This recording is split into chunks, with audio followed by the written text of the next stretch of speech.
Hey y'all, welcome to the Aroma Comics, where we talk everything graphic novels, manga, and comics related. And today we are here to talk about periods.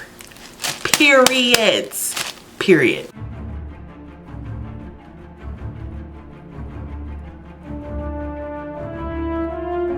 Hey y'all. So I've actually been really looking forward to sitting down and filming this video because I was so excited to read the book that I'm going to be discussing today. And if I'm not mistaken, this should be actually like the first standalone review that I've ever done on this channel, which makes it even more exciting. So if you didn't know by the title, by the thumbnail, I'm here to talk a little bit about Go With The Flow by Lily Williams and Karen Schneemann. I hope I'm saying their name right. So I had heard a lot about Go With The Flow. Go With The Flow is a book that is being challenged, banned, because my goodness, how unfortunate is it for us to talk about something that half the human population deals with? So fascinating, so realistic. Like, anyway, that's beside the point.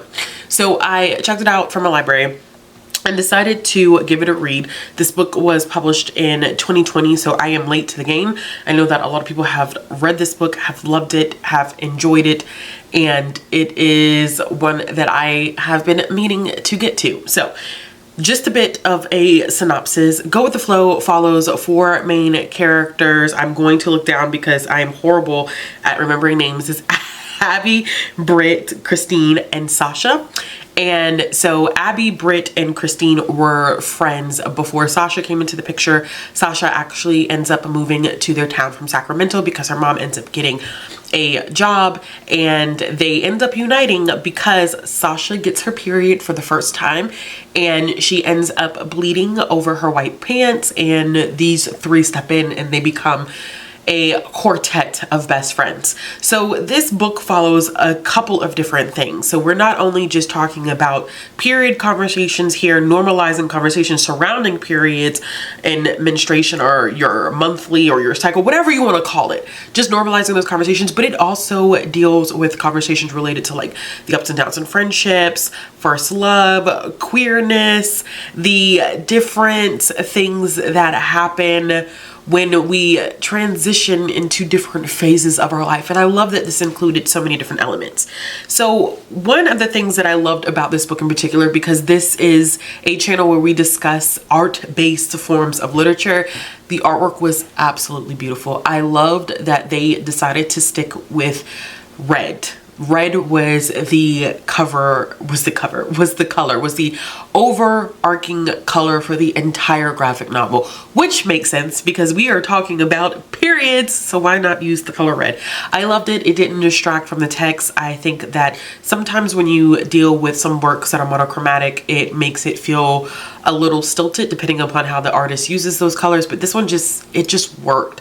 And it definitely was something that made the conversations about menstruation just bounce off of the page. So one of the stronger themes of this text revolves around the fact that Abby is an activist. She's a feminist. She believes in period rights.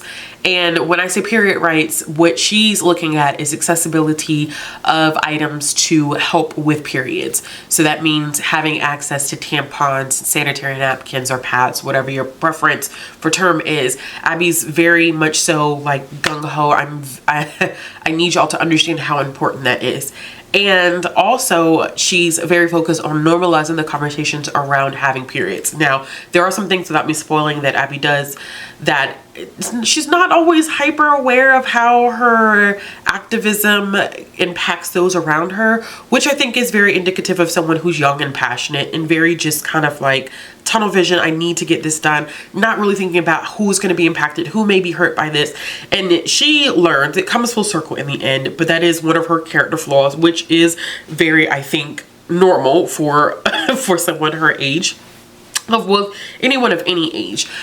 I did not realize at my big old age of 31 how seen I would felt by a graphic novel that is really targeted at a younger audience but works for audiences of all ages. Because one of the things that stood out to me was when Sasha got her period, you could tell, even though there wasn't a distinct conversation about it, you could tell that Sasha had not had this conversation with her mom about what it means to get your period, how to use tampons, how to use pads and sanitary napkins, and what does it mean to really look at your health in terms of having your period, what is considered a normal period. And although it's never talked about, that is the whole point of the book, I felt like. And even though it's not like literally, it's nothing about this is said word for word about the relationship between Sasha and her mother, I think that that's the whole purpose behind this book, is that we all don't come from places where that conversation happens at home. I know that when I got my period, the first time I got my period, and I'm going to be transparent here because once again, we're normalizing conversations about periods. More than 50% of the population gets a period. Like, so with that being said, I'm going to be a little transparent here. I never had that conversation about periods. I got my period and it completely freaked me out because I thought I was sick and didn't realize that I was at the age where I would be getting a period. I had no idea how to use a pad, how to use a tampon. I knew I had friends that had gotten their period, but no one had told me what to expect when that happened or what would happen once my period came. And that is the point of this. So Sasha never has that conversation with her mom. Her mom literally puts a box of tampons and a box of pads on her bed and never says anything to Sasha. And a lot of households are like that.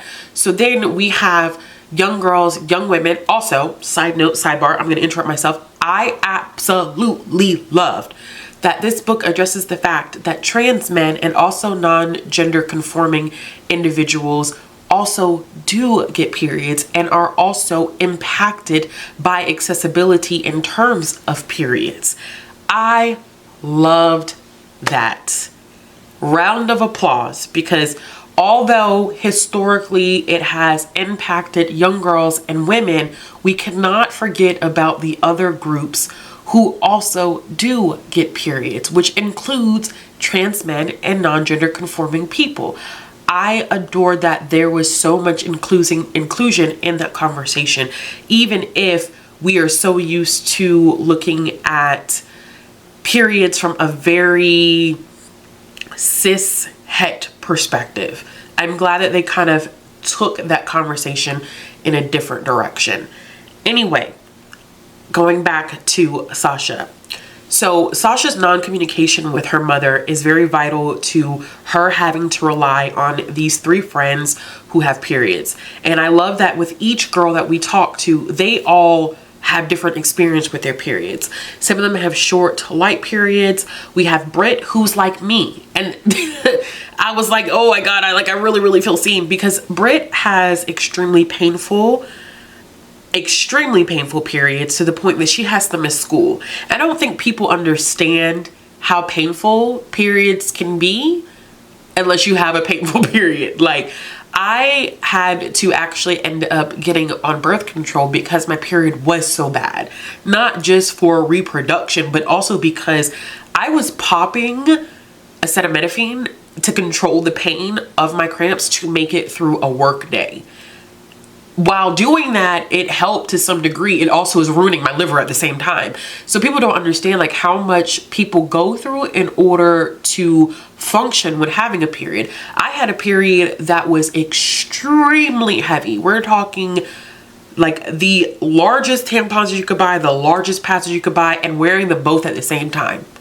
And still having to change them every hour and a half to 2 hours. Not really normal periods, but not really being able to talk to someone about that. It's just like, oh my gosh, like, is this what it's like for everyone? And not understanding that there are people who experience periods that were worse than mine, and people who experience periods that were just kind of like, yeah, you know, it comes, it goes. It's not really a big deal. It's not that serious for me. And so we get to see that spectrum with all four of our main characters. We get to see them be so comfortable in their friend group talking about having a period and what that means for them.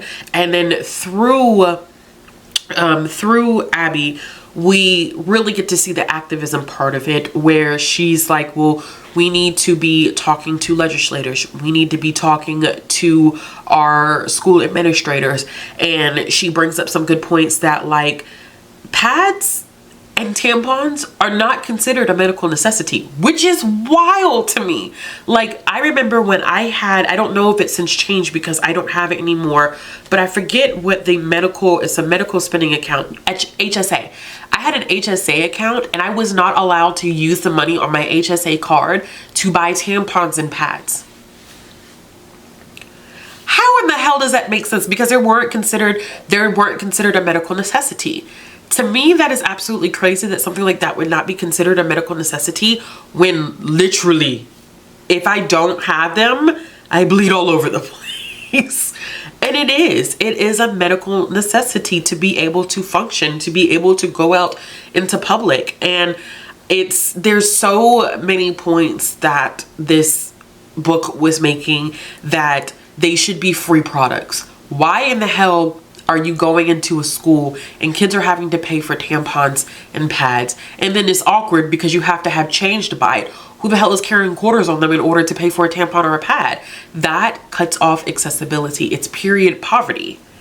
And I love that we got to deep dive and really tackle and talk about those issues that impact so many people on a global scale. I think that people are scared of periods because of just the historical meanings behind periods. Like, women being considered evil, having the period, doing things to ward off evil spirits associated with your period.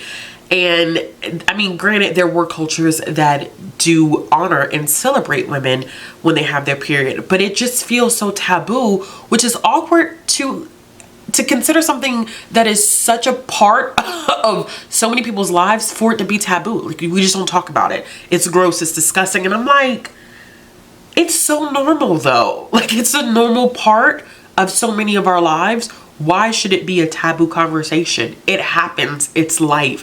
And so a lot of people grow up not understanding their own periods or their own symptoms associated with their periods. They don't understand what's normal and what's not normal, and they're fearful of having those conversations.